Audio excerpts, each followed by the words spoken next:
안녕하세요. 국어 가르치는 수지쌤입니다. 이번 시간에는 이생규정전에 대해서 공부해 보도록 하겠습니다. 이거를 내신으로 공부하시는 친구들은 좀 배경 지식을 많이 알아야 되고, 그리고 그냥 수능으로 공부하는 친구들은 그냥 줄거리랑 내용 전개만 보면 될 것 같아요. 자, 근데 이제 어쨌든 지금 시험 기간이니까 내신으로 공부하는 친구들을 위해서 좀 배경 지식을 좀 이야기를 해보도록 할게요. 자, 일단 이 이생규장전은 김시습이라는 작가의 소설이고요. 이 이생규장전이 들어있는 소설집, 그 소설집의 이름은 금오신화죠. 금오신화. 금오신화에 수록된 작품 중 하나예요. 자, 어떤 내용들이 이제 금오신화에 실려 있냐면 굉장히 비현실적 이야기가 막 실려 있어. 예를 들어 이 이생규장전 같은 경우도 굉장히 비현실적이거든요.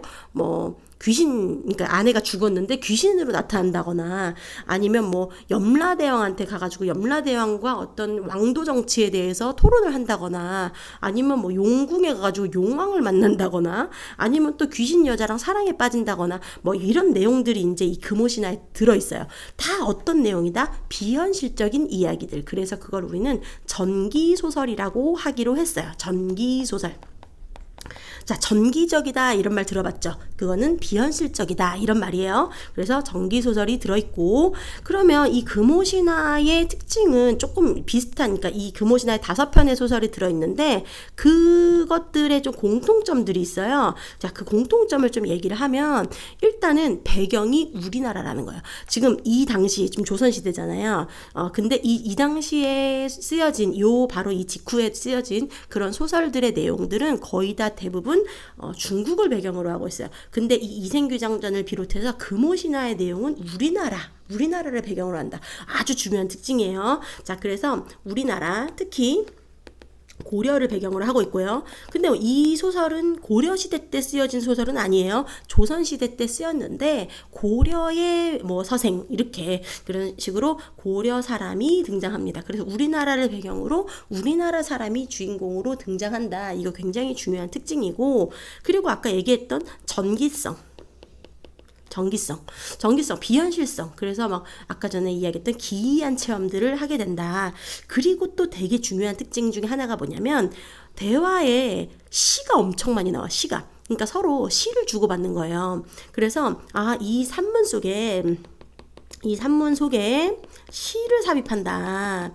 이것도 굉장히 중요한 특징인데, 시를 삽입하면 어떤 효과가 있냐면, 일단 분위기가 좀 그러니까 소설이나 산문과는 좀 다르게 좀 낭만적 분위기를 형성할 수가 있죠. 그죠? 낭만적인 분위기를 형성할 수 있고, 그리고 또 중요한 거는 뭐냐면, 제일 중요한 건데, 시를 삽입했을 때 가장 중요한 것은 정서예요. 시는 보통 감정, 주관적인 정서를 표현하는 문학이죠. 그래서 인물의 심리나 정서를 굉장히 세세하게 보여줄 수 있다라는 거예요. 자, 그 다음에 문체가 좀 달라지잖아. 원래는 산문적인, 그냥 쭉 길게 쓰는 산문적 문체를 쓰다가 갑자기 운문이 나오니까 문체가 달라지죠. 그래서 문체에 변화를 준다. 그러면 당연히 뭔가 좀 지루함이 없어질 수 있죠.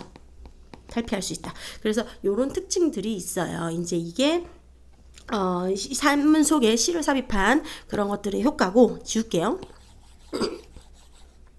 자, 그 다음에 이생규장전을 비롯해서 금오신화의 좀 특징이 뭐냐면, 좀 결말이 좀 그래. 다른 고전소설들은 대부분 해피엔딩으로 끝나죠. 그런데 이생규장전을 비롯해서 금오신화의 내용은 거의 대부분이 비극적 결말. 당연한 거 아닐까요? 왜냐면 귀신이랑 사랑을 나누잖아. 그러면 귀신은 결국엔 저승으로 가야 돼. 그러면 이 사람도 그걸 결국 죽거든요. 남자 주인공도. 그러니까 여자 주인공이 귀신인 경우가 많은데, 여자 주인공은 결국 저승으로 가게 되고, 남자 주인공도 결국 죽어요. 병이 걸려서 죽거나 그리워하다가 죽거나 그렇게 죽는데, 그러면 저승 가서 만나는 거 아니야? 그럼 행복한 거 아니야? 이 해피엔딩과 새드엔딩의 그 구분은 현생에서 행복한가, 요걸 봐야 돼요. 그래서 현생에서 이별하고 끝났어. 그러면 그거는 비극적인 결말이에요. 그리고 나중에 막 뭐 저승에서 만났다 뭐 운영전이라는 소설이 있는데 그 운영전 같은 경우도 현생에서 사랑을 이루지 못하고 각각 죽거든요. 근데 걔네들이 천상에서 만나서 지금은 이제 행복하게 살아. 그런데도 그건 비극적 결말이라 그래요. 그래서 현실에서 불행하게 끝난다라는 거예요. 자, 그래서 이제 이런 특징들이 있습니다. 이게 이제 금오신화의 특징이고 이생규장전의 특징이기도 해요. 자, 그러면 이제 지우지 말까요? 네, 어쨌든 요거의 이제 제목부터 좀 볼게요. 이생규장전은 이생이 뀨했다. 담장을 잡아보세요. 이생은 주인공이고요. 이시 서생이 나와요. 주인공. 좀 뭔가 외롭고 쓸쓸하지만 뭔가 좀 똑똑한 그런 청년이 등장합니다. 자, 주인공 이생이 나타나는데 규는요, 그냥 저는 이렇게 말하고 싶어요. 뀨. 그러니까 엿보는 거죠. 그럼 뭐를 엿보냐면 담장을 이생이 담장을 엿본 거야. 그러면 이제 어떤 이제 최여자의 최씨 여자 여기 뭐라고 나오죠? 최씨라고만 나오네요. 이 보통 뭐 최랑 이렇게 나오는데 그 최랑의 집 담장을 이렇게 엿본 거예요. 이생이. 근데 엿봤더니 너무 예쁜 여자가 있었던 거지. 근데 이 예쁜 여자애는 최처녀인데 근데 이 최랑이 굉장히 높은 집안 사람이야. 그래서 얘네들이 어쨌든 첫눈에 반해가지고 서로 사랑을 막 이렇게 시로 주고받으면서 사랑에 빠지게 되고 결국에는 결혼을 하게 돼요. 근데 이 결혼을 하기까지의 과정이 너무나 어려워. 왜냐면 신분이 다르거든. 여기서 그러면 누가 신분이 더 높을까라고 했을 때 여자의 신분이 더 높아요. 그러니까 같은 양반이라도 그런 거 있잖아요. 좀 더 높은 양반이고 낮은 양반이 있죠. 근데 이 최씨 여자의 이 신분이 훨씬 더 높습니다. 그럼 이생은 그냥 국학에 다니면서 공부를 하는 서생인데 누가 반대를 하냐면 그러면 신분이 높은 쪽에서 반대하는 거 아니야? 당연히 그게 아니고 이생의 아빠가 지금 반대를 하는 거예요. 왜냐면 일단 신분이 다르고 이생은 지금 공부를 하는 신분이잖아요. 그래서 공부를 해서 나중에 뭐 자원급제를 하든 뭘 하든 해가지고 그때 가서 뭐 좋은 여자 만나면 되잖아 이렇게 생각하는 거죠. 그래서 얘네는 사랑을 이루지 못할 뻔하다가 최씨 여자가 너무 적극적인 거야. 그래서 그 최씨 여자네 부모님이 이제 이 선생의 아빠를 찾아가서 설득을 하죠. 설득을 해서 이제 허락을 받아서 둘이 결혼을 하게 돼요. 자, 그러면 그렇게 해가지고 이제 만나게 된다. 지금 제목의 의미는 그래서 이생이 담장을 엿보다라는 건데, 그럼 담장을 엿본 사건은 뭐예요? 이 신분이 서로 다른 이 두 남녀가 만나서 뭐 하는 과정? 사랑에 빠지는. 이 사랑에 빠지는 과정을 바로 이생규장이라고 표현한 거죠. 이생이 담 너머를 엿봐서 사랑에 빠졌다. 서로 시를 주고받으면서. 자, 그래서 이런 내용으로 되어 있다. 자, 그런데 이 이생규장전은 좀 약간 구성이 좀 반복되는 구성이 있어요. 뭐냐면 굉장히 중요한 건데 만남과 이별이 3번 반복되는 구성이에요. 첫 번째 만남은 아까 얘기했듯이 이생이 담장안을 이렇게 엿봐서 사랑을 하게 됐죠. 그죠? 그런데 아까 그 이생 아빠의 반대로 이생이 이제 이생은 좀 말을 잘 듣는 애인가 봐. 지금 이 이생과 최랑의 얘를 우리 이생이라고 하고 여기는 최씨라고 나오는데 최랑이라고 할게요. 최랑. 이생과 최랑은 둘 다 어떤 애정을 지향하는 인물이라는 점에서 적극적이라고 할 수 있어요. 왜냐면 당시에는 어떤 시대였냐면 부모의 중매 없이 뭐 부모의 허락이나 부모님이 먼저 이렇게 결혼해라 하기 전에 사랑에 빠지는 건 용납이 안 되는 시대였단 말이에요. 그런데도 얘네들이 서로 자유연애, 사랑을 빠지게 되는 거는 그런 애정을 추구하는 입장에서는 굉장히 적극적인 성격이라 할 수 있어. 그런데 비교적 최랑이 훨씬 더 적극적이에요. 이생은 아빠가 저 지방 가가지고 공부해 그랬을 때 네 알겠어요 하고 간다고. 근데 최랑은 어땠어요? 시급을 전폐하고 부모님을 설득해서 부모님으로 하여금 그 이생의 아빠를 설득하게 하잖아. 그치? 그래서 어쨌든 이 두 인물 중에서 누가 더 적극적이냐? 누가 더 당연히 최랑이 더 적극적인 인물이다 라고 할 수 있겠어요. 자, 그 다음에 어쨌든 이 첫 번째 만남이 있었어. 그랬더니 이생의 아빠의 반대로 이별을 했어. 두 번째 만남, 최랑의 부모님이 이제 이생의 아빠를 찾아가가지고 설득을 해서 결혼을 하죠. 그러면 두 번째 만남은 결혼이에요. 그래서 결혼을 했어. 그랬는데 결혼하고 몇 년이 지났어. 그랬는데 홍건적의 난이 일어난 거야. 그러면 어때요? 홍건적의 난에 이별을 하게 되는데 이제 이 최랑은 죽어요. 이생은 이제 도망을 갔고요. 최랑은 죽었어요. 이생? 왜 이생? 자, 이별이죠, 이별. 네.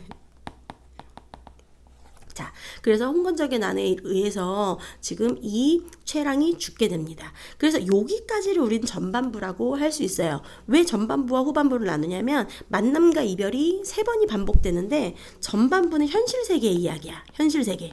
왜? 지금 얘네들 아직 안 죽었잖아. 그랬는데 이 2번째 이별에서 최랑이 죽었어. 그래서 이제 3번째 만남. 그러면 죽었으니까 당연히 환생을 하든 뭘 해가지고 귀신이 돼서 나타나야 될 거 아니에요. 그래서 최랑이 귀신이 돼서 나타나서 이생을 다시 만납니다. 그런데 이 작가는 어떻게 생각하는 사람이냐면 귀신이 돼서도 산 사람이랑 만날 수는 있어. 그리고 귀신이 인간 세상에 내려올 수도 있어. 그런데 다만 뭐가 안 되냐면 영원히 살 수는 없어. 잠깐 동안 머물 수는 있어도 이게 되게 중요한 김시습 작가의 생사관이에요. 생사관. 삶과 죽음에 대한 이 작가의 생각은 죽은 사람이 이승에 잠시는 머무를 수 있지만 결국에는 저승으로 돌아가야 한다라는 거예요. 그래서 이제 3번째 만남이라는 거는 비현실적 이야기지. 왜? 귀신이 된 최랑과 이생이 만난 거니까. 그래서 사랑을 나누다가 몇 년이 지나고 나서 이제 말하는 거죠. 저는 이제 저승으로 가야 해요.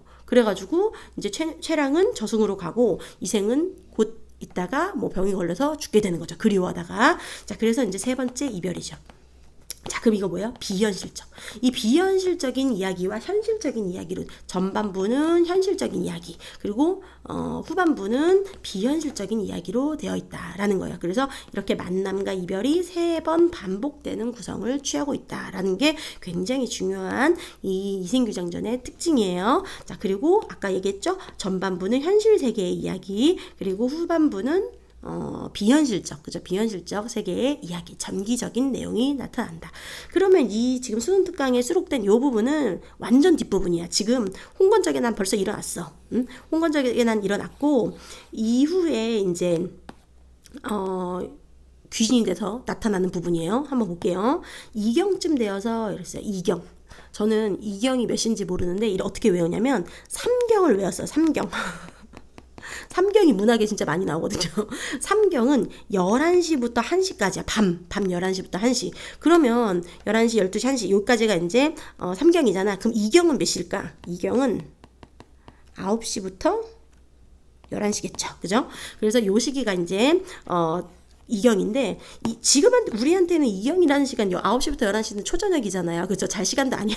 그 좀 놀 시간인데 근데 이 당시에는 전기가 없잖아. 핸드폰도 없잖아. 그러면 뭐 해야 돼요? 자야지. 그러면 이 2경이라는 시간은 굉장히 늦은 밤이에요. 네, 늦은 밤이 됐는데 달빛이 희미한 빛을 토하며 들보를 비추었다. 자, 이제 귀신 나오기 딱 좋은 상황이 됩니다.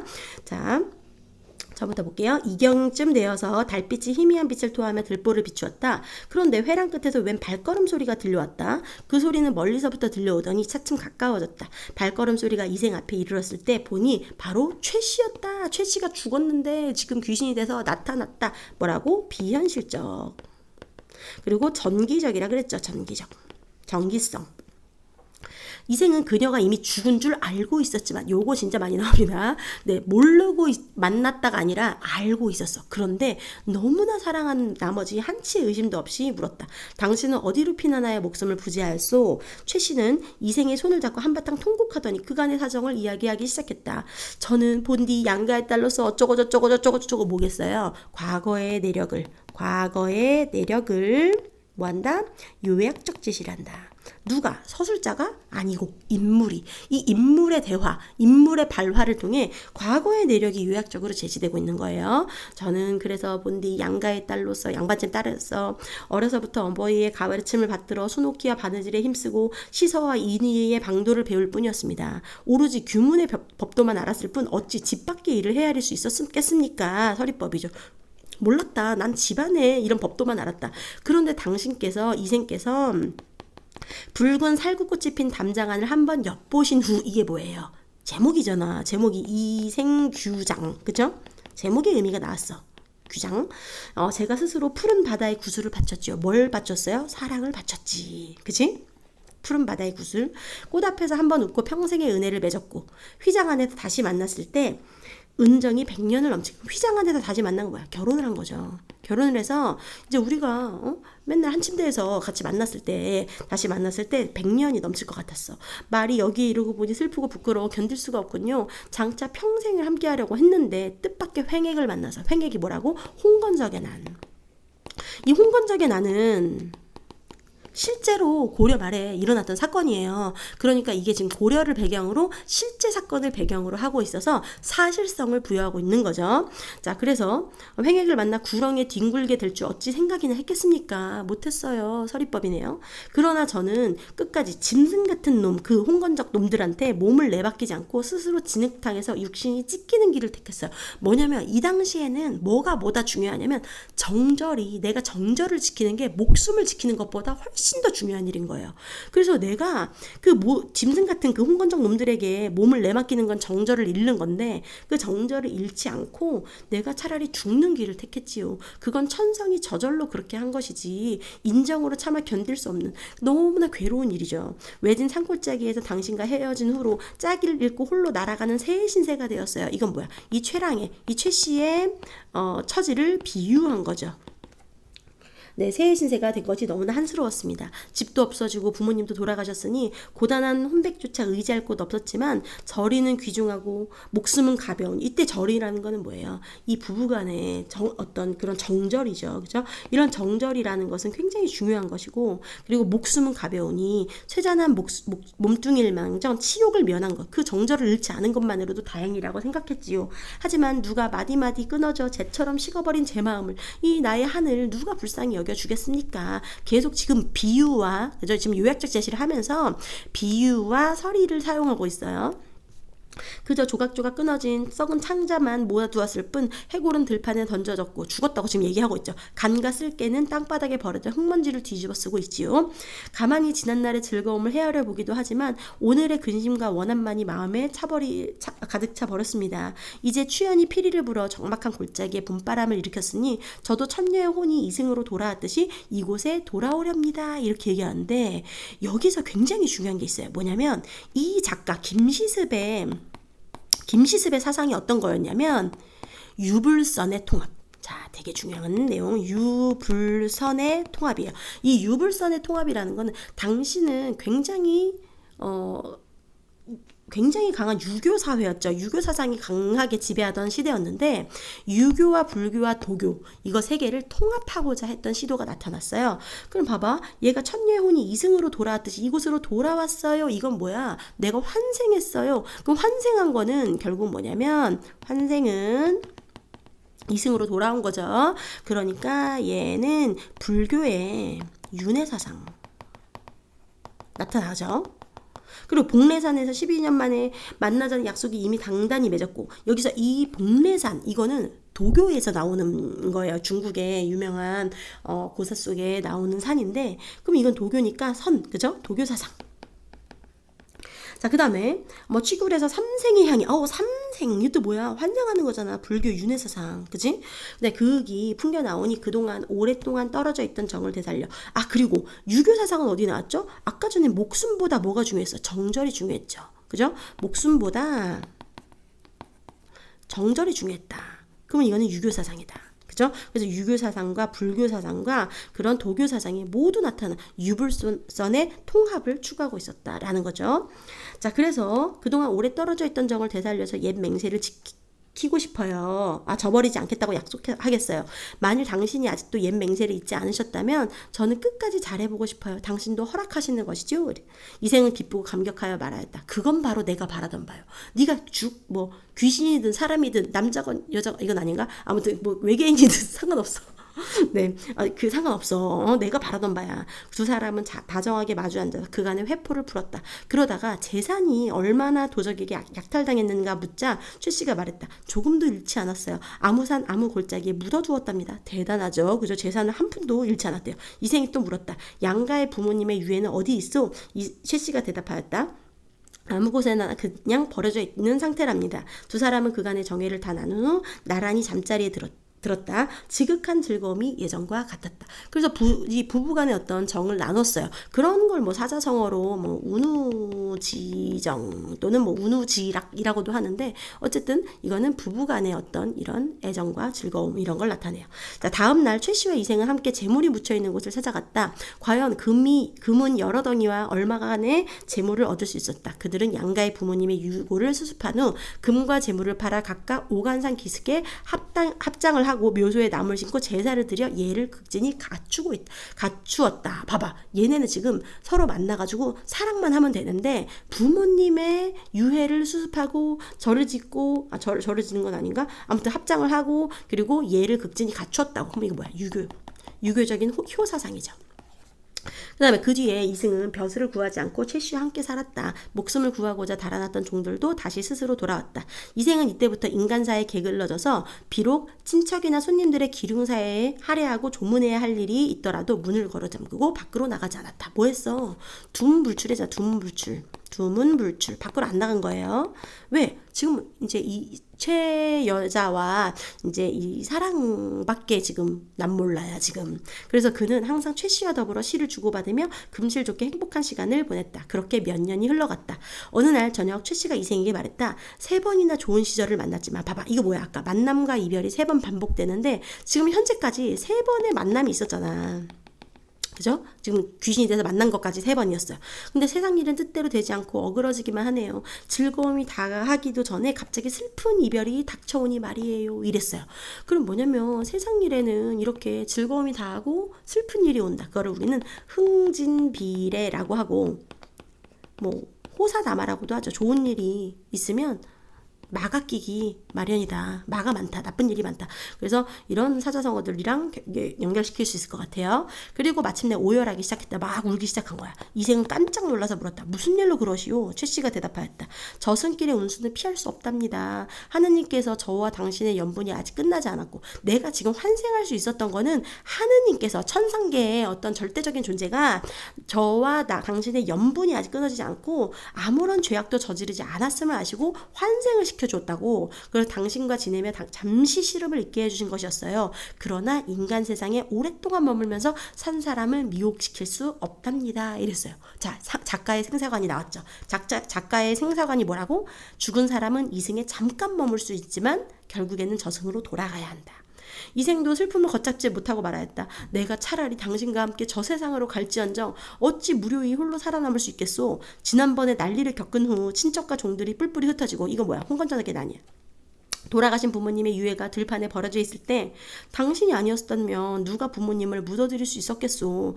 옛 성현이 말씀하시기를 어버이 살아계실 때는 예로서 섬기고 돌아가신 후에는 예로서 장사 지내야 한다라고 했는데 당신의 청성이 효성스럽고 인정이 두터웠기 때문에 이런 일을 다 처리할 수 있었던 것이오. 당신의 정성에 너무나 감격하지만 한편으로는 나 자신에 대한 부끄러움을 참을 길이 없어. 뭐야? 칭찬하는 거잖아. 다 네 덕분이야. 이렇게 살 수 있었던 거 다 너 덕분이야. 그러니까 부디 그대는 인간 세상에 더 오래 머물다가 100년 후 나와 함께 흙으로 돌아가시구려. 일단 뭐 한 거예요? 칭찬 먼저 해. 그치? 칭찬하고 고마워해. 그리고 나서 부탁을 하는 거죠.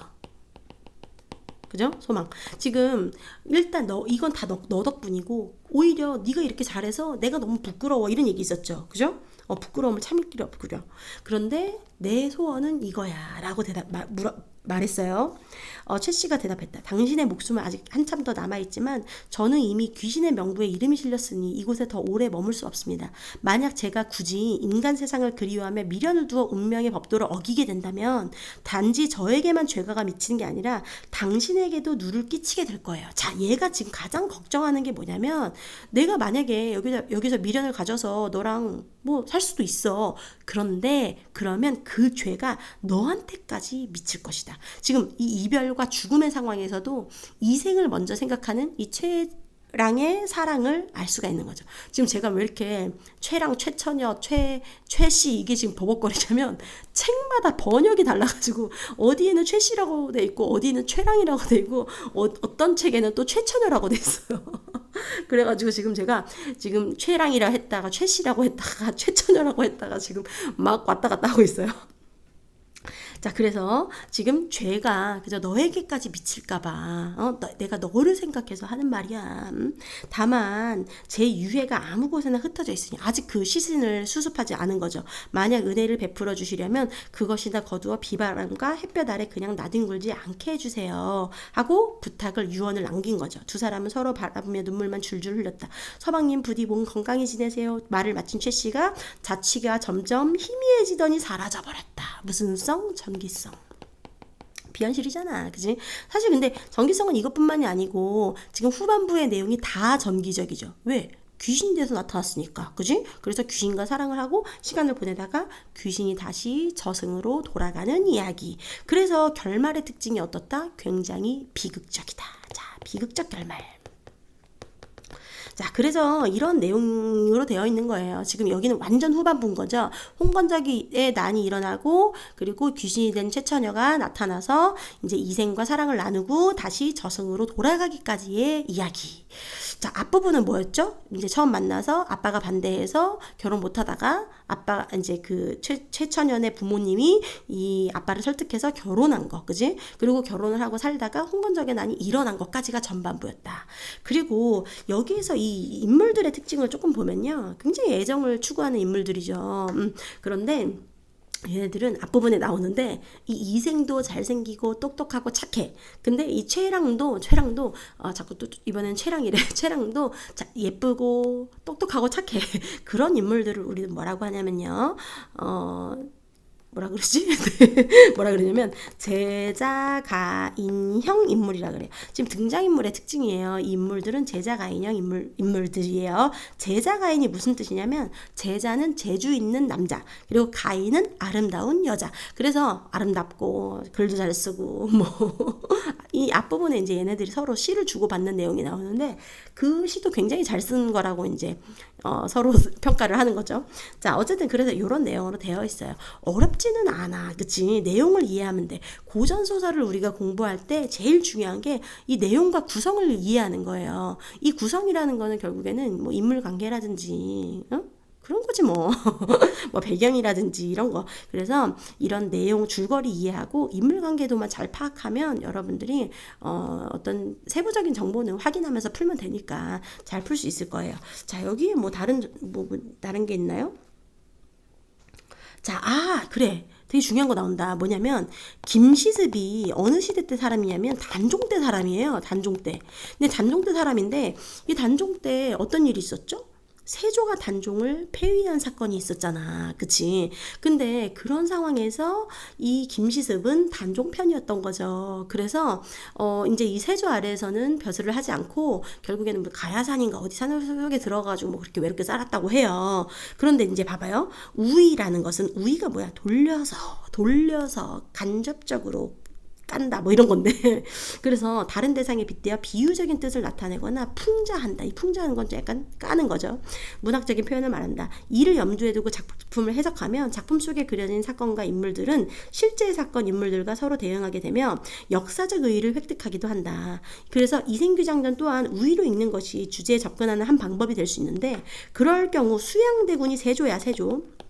이 세조와 그의 일파가 단종을 섬기며 절의를 지킨 충신들을 죽이고 단종의 왕위를 빼앗은 사건인 계유정난을 작가가 우의한 것으로 볼 수 있다. 이때 작품의 의미는 최 씨를 단종으로 보느냐 아니면 충신의 일원을 우의한 것이냐. 그러니까 이거는 지금 이 보기는 지금 A로 보든 B로 보든 어쨌든 둘 중 하나로는 보자라는 거예요. 그러니까 시대적 상황과 연관지켜서 한번 보자. 근데 그 시대적 상황이 바로 이 세조가 단종을 폐위시킨 사건. 근데 죽은 사람은 단종이고 여기서도 죽었다가 살아나는 애가 최씨, 그치? 최씨잖아요. 그래서 단종이냐 아니면 세조가 죽인 충신의 일원이냐, 요걸로 볼 수 있다라는 거죠. 그죠? 자, 그래서 그래요. 네, 뭐 이거는 문제는 알아서 풀어보세요. 네, 왜 안 하냐면 뭐 저작권 문제도 있고 어쨌든 문제는 안 합니다. 자, 그래서 여기 그냥 잘 읽어보고 열심히 공부하시면 되겠습니다. 여러분 안녕.